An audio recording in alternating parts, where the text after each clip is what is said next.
Hello, everybody. I hope you are well. Hope each and every one of you are having a blessed and wonderful day. I'm just going to want to just reach out today is really about the get out clause. And there is a get out clause, always a get out clause. But I've got a funny rendition really regarding where my entrepreneurial journey started from, because I was challenged on over the weekend by my son is to own the things I do, as in my past, because I normally don't talk about a little bit about me and whatever. So there's a couple of clippings I'm going to do today and really just where my entrepreneurial skills come from. And some of you may laugh where it came from as well. So for those who are just waiting to come on board, I hope you are well. It's Tuesday the 7th of October. I hope each and every one of you have had a fantastic day. But guys, listen, I think each and every one of us should have a get out clause when we're working hard, because you got to understand there's something buzzing out there at the moment. In the undertone, I try not to listen to the news, but there's something underlining which is happening out there, and I don't want to go down the political bomb hole. I don't want to go down that way. I don't want to go down that hole of talking about politics. But there's something buzzing, not in the savoury way, in the prosperity way. There's something happening. And when I look at the trade that we're in now in hospitality, we're on tender hooks. We are on tender hooks just in case they put VAT up again, just in case they change the income tax. We're all on tender hooks. God forbid they won't do that. Well, anyway, this is Fitz Spence. It's the get out clause time. So listen, I'm going to fly back to 42 years ago, June 1983. I was 18. I was skinny. I had no belly. When I say I was skinny, I was boxing at the time. I looked good. I had hair. It was down here. I had what you call a wet curly perm. I was always in the discos. I enjoyed what I did at the time. And there was a film, and I didn't realize this film changed my perspective of things. Now, some of you may not have heard of it. Some of you are going to laugh, because really, and that film was Trading Places. I just absolutely loved that film at the time. It was Dan Aykroyd and Eddie Murphy. It came out in June. I had to go and watch it, and it was my first. It was a comedy type of business thing. It was funny. It really was. And when I saw the aspect of the difference between rich and poor, even though it was a comedy side of things, people who were hustling and trying to get up on the corporate ladder. And then there was a scene in there when Dan Aykroyd, who played Mr. Winthrop, he was walking through this labyrinth lobby space, and it was morning Mr. Winthrop. And to me, I thought, gee, wouldn't that just be fantastic to just go into an office and there's you, Charlie Big Spuds. But no, I was Eddie Murphy, Valentine. I was the hustler. I was the guy who was trying to make it. But I never had a stab at any business at that age. I didn't do anything at that age.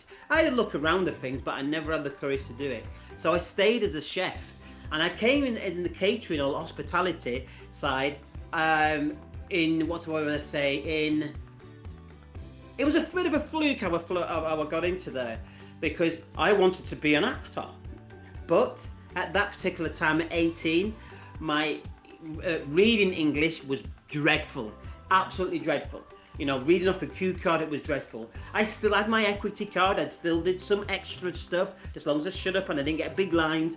But I wanted to go down that side. But to keep my digs, I had a little B&B. I left home at 16. I remember leaving home at 16. I bricked it, telling my dad, I'm leaving home. We're both in the bathroom. He's brushing his teeth. It was just absolutely fantastic.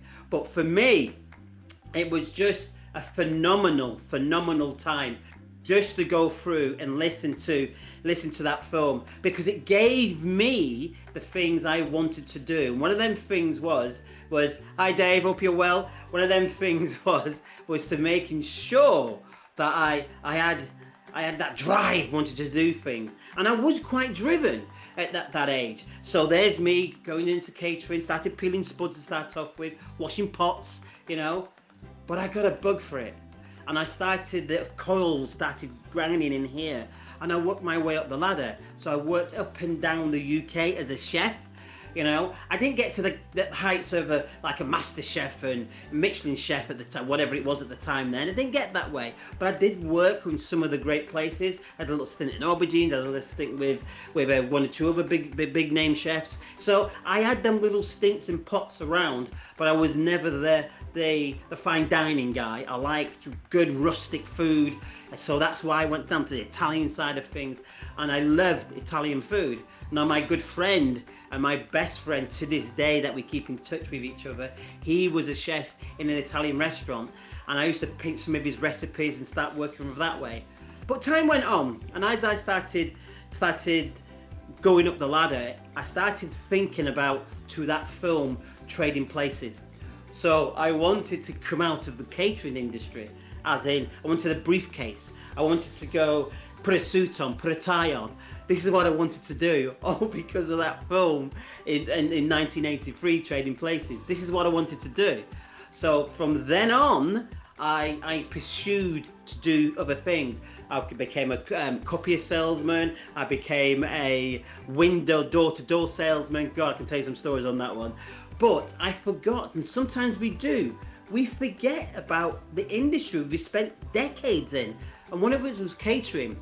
And I sometimes think things change you for a reason. You're in the right spot for a day. You're in that right spot because, with me now, you can hear the dog, me now, because I understood faith, my faith, God's guiding us. I remember I had an interview, and it was in a hotel. And as I was coming out, there's a gentleman who worked for the wine company that I started to work for. He asked me, I've just seen you on an interview. I've been interviewing some people. You just told them, the guy he was listening to, that you're a chef. And I said, yes, so I was a chef in my background. And he says, come and have a chat with me. So I had a chat. He gave me the job there and then. So I became a drink salesperson. I was in the drink industry. And someone told me, once you go in, you'll never come out. And I've been that way. And that was, 1997, 1998. I came into the drink industry. And I just fitted in there like gloves on a hand. It was just because I knew catering. I spent most of my youth in catering, from 18, peeling spuds, dealing with different chefs. So I understood catering. I travelled with catering. It took me abroad. I worked with private household in catering. I went abroad in catering. It took me all over. But the wine industry gave me the what's the word I'm looking for? The foresight to see what could possibly be. And what I saw was traveling the world, bumping into the Wimthorpes and the Valentines, hustlers and bustlers in and around the catering trade, people who was cracking it and doing things and working up that ladder. It made me that this is my time. I had to change something to go and have a dabble with it. So when I decided to take a step forth with a business of myself in catering, I teamed up with a remarkable hotelier caterer. Remarkable. We opened the place in Lympstone. He had a number of places. I used to look after him for his drinks. Wonderful human being. He taught me so much, him and his wife taught me so much in this trade. And it wasn't to be, because my marriage broke down at the time and I had to move away from that. So I did. And that's why now you've got me in lovable Plymouth. However, being with my wife now, I was yabbing, talking about all the things I've done in catering. And then we opened the businesses that we've got now. However, at the age of 60 years young where I am now, things has to change. We have to move forward. And remember I told you about that direction of someone leading us? So someone led us to network marketing. Now, I've kissed some frogs in this field before. I have kissed some frogs. I've won some, lost some. We left one that I was earning quite good money with because of the people, our tribe, our vibe that was around us. And some of it was quite, I was going to say, distasteful. So we moved. And I made sure that move came, that move went. And for me now, working with the company that I'm with now, and this is what I wanted to talk about, not more about the company, because we've got a presentation if you want to look at our products straight after my call at 6:30. I'm going to put the link into the chat after this. But however, when we look at get out clauses, when we look at where we're going and why we're doing it. Now, you've heard about the other videos I've done with the stats about how many people have got a secondary income, whether that's be working in a pub, whether that's be working in a hotel, or whether that's be working at Tesco's or whatever to get that extra cash in. And the sad thing is, the majority of people they need a secondary income. And this is where I started to learn some basics from a lot of people that I understand who have got a side hustle. And one of them was this: why would you chase another job to go up to the mark to get that extra 10 grand a year, and by the time the tax is taken out of it, that could be 6 grand a year split over with taxes, and divide that over the 12 months. But by the time of 3.5 months, you're living up to that space. You're living up to that freedom, that gap. So really, would you do that for that extra bit of cash? Because sometimes it has to impede on your time, your family time. There's more responsibilities when you climb up the ladder. We know that. So in hospitality, when we're working in hospitality, the grind of people not turning up, you know, suppliers cutting you off if you don't pay them on time. We've been through all this, you know, when we get poor reviews, bad reviews, all these kind of things we've got to deal with. Then we've got price increases, this increases, and we're supposed to pass it on to the customer. Now in 2025, it's got harder and harder in hospitality. This is why I think the best get out clause is to build something alongside in your own time. Now you may be thinking, I work 80, 90 hours already. So do we. But we have a dream to get our time back. And the way of doing that is to build in something that we can get paid with on a leverage basis.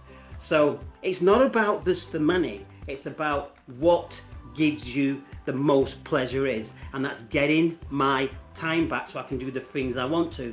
Money is just the byproduct of what you want.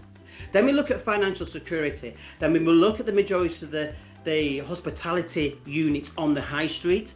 From even the big boys are struggling. There's people struggling now, today. And when this budget comes, I'm sure there's going to be even more struggling now out there. But you've got to dig into the trenches. You've got to keep that volume going, that ticking going, the ideas coming and reinvent yourself. So hospitality is a wonderful trade. I love it. But I need that safety net. Like many people out there doing a side hustle. And then when we look about escaping burnout, do you know the amount of people I speak to going up that corporate ladder, how heavy burdened they are when they're doing things? It's a killer. Why do we do that? We're going to work for a reason. We want money for a reason. But what if we can understand what we're doing it for? We've got a purpose. We have value. We're living to our value. We're doing the things that we want to do, you know? And it has to be right for you as an individual. It really has to. Because when it comes down to hospitality, it isn't easy. It is not easy whatsoever. But it's fun. It's fun. It really is fun. Just a minute, I've just slipped off there a bit. There we go. It really is fun to actually live in hospitality. But when it comes down to wanting leverage, it means I've got to spend another block of money, tens of thousands of pounds, to go and open another place. And that means if the business has been built on me and my wife, we can't split and put our personalities in each place. So that's why we're still at the one place. Now I know some amazing hoteliers and restaurateurs that I have the pleasure of working along. I've got 2, 3, 4, 5, 6 places. Now that's great, and some of them have even diversified into other areas outside of catering, and that's great. But it has to be right for you, and this is why I think leveraging your time, your expertise, your knowledge, and perhaps looking at the network marketing field, because there's products and services in that might match your skill sets. You know, so we want to leverage our time. We want to build a residual income, because to survive off what you're going to survive off now, where you're living off now, if you're having a good wage, a residual income isn't going to come from your pension. Unless you're one of the smart ones who started your pension 20, 30, 40 years ago, or you've got a lump sum and put it in, and then you might see that return come back. But for the young ones coming up, that isn't going to happen. It's not going to happen. You know, the pensions are struggling out there. We know that, but there is some good pensions. There's some good advisors out there. We still got a small pension. Well, I've got a few and put them together. So One of these things what I love about network marketing is this: you get paid for personal growth. Now that might sound stupid. That might sound, really? You get paid on personal growth. The more I come out my shell, the more things I do for myself, the more I help others to get what they want, the more I do lives, the more I attract different people, the more I know about my brand, know about my products, know where I'm going to, know how to deal with people, talk to people, the highs, the lows, but still have that poise of posture to speak to people. Speaking to people, whether the doctors, lawyers. I've just brought in an amazing bloke from the States.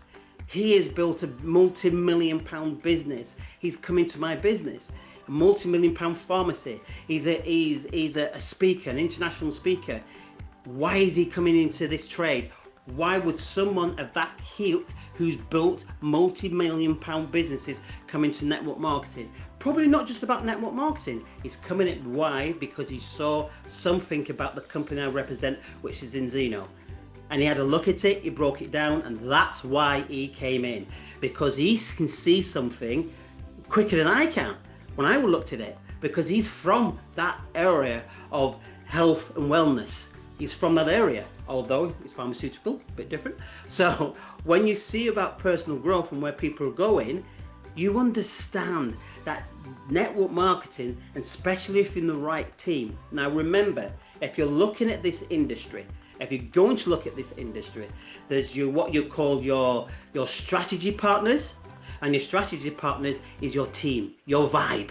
The people who are going to nurture you, the people who are going to help you outside of your shell, the people who are going to make sure you understand that you're doing well, or you need to pull back on this, I need to make a change on this. Because it is new, it is different in network marketing. Even though we want to make sales, we want to share what we do, it is slightly different than knocking on a door. When you're a salesman, when you're a window salesman like I was. So there is a difference. And then we've got to do and adapt to understand how the world is changing. A lot of things are going on prescription at the moment. From gym membership to Netflix, so many things are going on prescription because it's the way to go. And a lot of people are doing that. A lot of people are a little bit scared of it, but it is the way to go. And that's what we do. That's what Zinzino does. That's what we do, and that's what our customers. Now, explaining it to the customer correctly, they love it. Now, we have a good retention rate. And today at 6:30, I'm going to give a link in here for you to jump on and see Lauren Hilton. She's doing a customer overview. So I'll put the link in the chat in a minute. So if you want to have a look at our products, jump on and have a look. And then we've got to understand the word that and so many people I'm bumping into now and mentioning about legacy. Let's bump and do a legacy. I want a legacy. I want my legacy to last. And I didn't really get that to start off with. And then when I was speaking to my son, going back to the first conversation I had today, speaking to my son, because I'm in the process of doing something. I don't want to say, because I said I was going to say it all today, and he said, you should be telling all, you should be fine-tuning things, because when you've gone, Dad, that could be part of your legacy. Why are you doing this, one, and the other? So what legacy do I want to leave? I'm resilient. Some of you know my mother passed away in August. We had the funeral a few weeks ago. And when we think the resilience of that woman, and that's going to come out a little story I'm going to do later on, when that resilience of that woman, and I realised that's me. With all the ups and downs I've had in catering in my career, from nights out living on the street, from foster home when I was younger, all these little things, I realised I'm resilient. I'm a hustler, I'm a side hustler. I want to move and groove and try and climb up the corporate ladder to give me and my wife and family a better life. Leave that legacy, because that's what I want to be and that's what I want to do. So when you look a little bit about Zinzino, the reason why I love this company, and my bags are packed. Some of you don't know, we're off to Oslo as of tomorrow, going down to the East Coast, some friends, and then we're up at the crack of dawn at 3 o'clock to go to the airport and fly over to Oslo. And I just can't wait to see 4,000 entrepreneurs globally coming to one place to celebrate 20 years of Zinzino and 20 years of test-based nutrition, or 15 years really, of test-based nutrition. And guess what?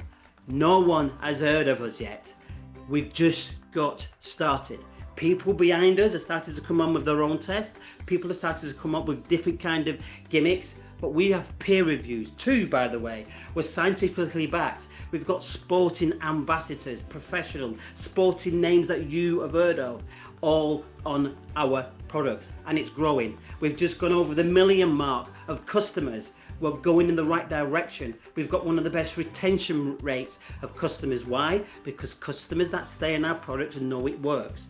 So when we look at our quarterly turnover, quarter one, 59%, quarter two, 57%, and quarter three just gone, 42%, so against last year. So we're tracking this year to be around 44-45% above last year. We are in an era where people are looking at their health from a cellular level, So you've got your opportunity today. So if you are looking for a get out clause, if you're a caterer, if you're a waiter, if you're a small business owner, a burnt out executive, if you're looking for a way out, I would say investigate what we do, investigate where we're going, because this is a wonderful industry and a wonderful team to be in. Then you've got me and my wife who are championing what we do down here. You know, we had the Sheepreneur event last month, it's back, and if you're anyone from London, on November, I think it's November the 2nd or 4th, it might be the 3rd, I'll put that in later, we're back in London. The girls are back in London. This is a phenomenal business if you as an individual are looking. Come and see me, come and speak to me. God bless. And I look forward to seeing you. We might be able, probably be next Tuesday, because we'll be in transit coming back from Oslo on next Monday when we normally do our lives. Have a fantastic evening. It's been a pleasure. I hope you got a little bit of content from this, of where we're going, what kind of business we're about, and that having a get out clause, no matter what you're doing, is key. It's vital if you want to have that little bit of nest egg and respite for your future fulfillment of having time back for you and your family. God bless. Look forward to seeing you all soon. Have a good one. Bye for now.